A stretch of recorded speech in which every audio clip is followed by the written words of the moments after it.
So I grew up in the 80s. Round of applause, you guys remember the 80s, ladies and gentlemen. Round of applause in the 80s.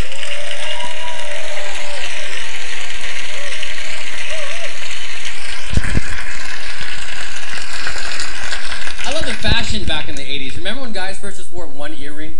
You know, like today we pierce everything now. Back in the 80s, it's like one earring on the left side, you're cool. On the right side, then you're gay or whatever, how that works, you know.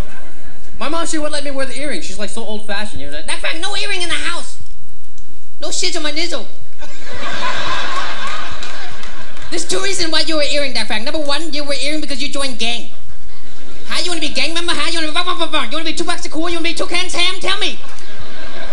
You want to hip hop follow my nose? Reason number two, you wear earring because you gay. You want to be gay member? Huh? You want to be you want to be Tupac Shakur? You want to be Toucan Sam? Tell me. You want to be Captain Crunch? Tell me, that fact. This is ridiculous. I'm gonna come home with like 5 fake earrings on. Like, Mom, today I joined 5 gangs. You also 5-time gay. Get out of the house. For Luke. I knew the comedy was a thing for me because it's like it's a real stress reliever, you know? For example, me and my girlfriend, we got a home crazy test and it came out positive. Thank you, you guys are a very warm crowd.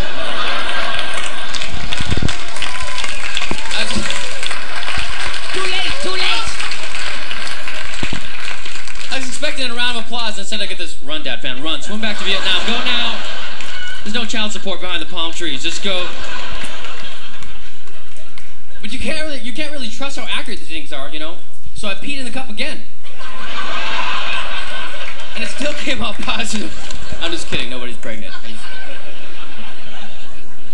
What does the stress come from? It comes from like poverty, right? You're just so broke all the time, you don't even know what to do. Seriously, like, I mean, I'm so, how many guys are broke? Round of applause, you guys are just broke beyond recognition, you know? It got me through, like, being poor, you know? It really got me through being poor and all that, but I'm just so sick of top ramen. I'm so sick of top, you know, are you just sick of, like, macaroni and top ramen and cheese, top ramen and milk, cereal, top ramen? You can't.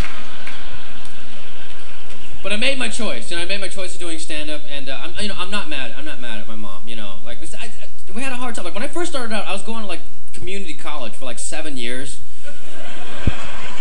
I started out with pre-med. I ended up with like trying to work on a degree in art. I just wanted to like just doodle, and you know the thing is, I started out with nothing. I invested money with into a PA system to practice comedy, you know, on my own out of coffee shops. My mom, she like flipped out. She said, "That fuck, were you crazy?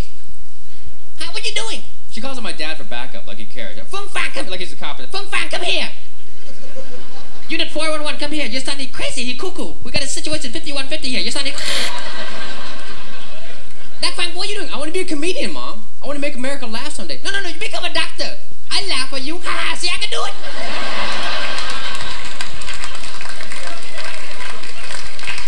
Fung Fan, come here. Look what your son doing. I give him money for school for book. Look what you buy. My dad, check it out. Hello? 2 Asians walk into a bar. 2 weeks later, they own it. Thank you. Oh. I love doing comedy, you guys. I knew comedy was for me when I was the only Asian in high school that failed math.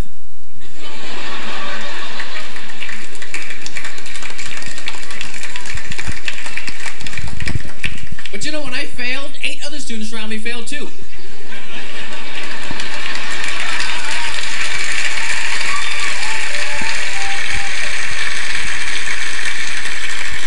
Copying one of them, that's the thing. You know, I was copying a guy named Mike. You know what it is? I think it's like the stereotypes though, you know, like, because people that see me and then they think like I do martial arts. Even before the TV show, they thought I did martial arts. And that doesn't bother me, but I would do like nothing that has to do with martial arts, you know? So for example, this is a true story. I was taking a leak at one of these comedy clubs, right? And this guy was standing next to me, he's like, "Hey, do you do Kung Fu? I noticed the way you walk around is kind of smooth, like, you know, martial arts." I'm taking a leak. It wasn't like I was going, finish him, fatality, Dat Phan wins, shake it off, flawless victory. So I live in Hollywood now, right? Hollywood's a very interesting place. Seriously, everybody wants to, like, you know, they want to just typecast you know? And I moved into like a gay neighborhood. I didn't know it was like a gay neighborhood when I moved in, you know? But I don't care, I'm not gay, it's like a safe neighborhood. My mom, she didn't know. It's the funniest thing, there's no thugs there. The worst that can happen is that like my curtains will get stolen. I gave my mom a tour around the neighborhood. She didn't know it was like a gay neighborhood. You know, it's so funny. She's like, hey son, this looks like a good neighborhood. Nice and safe, friendly guys walking down the street, holding hands. Skipping to my loo. Looks like you have a Kmart here. No wait, that's Gaymart. What the hell?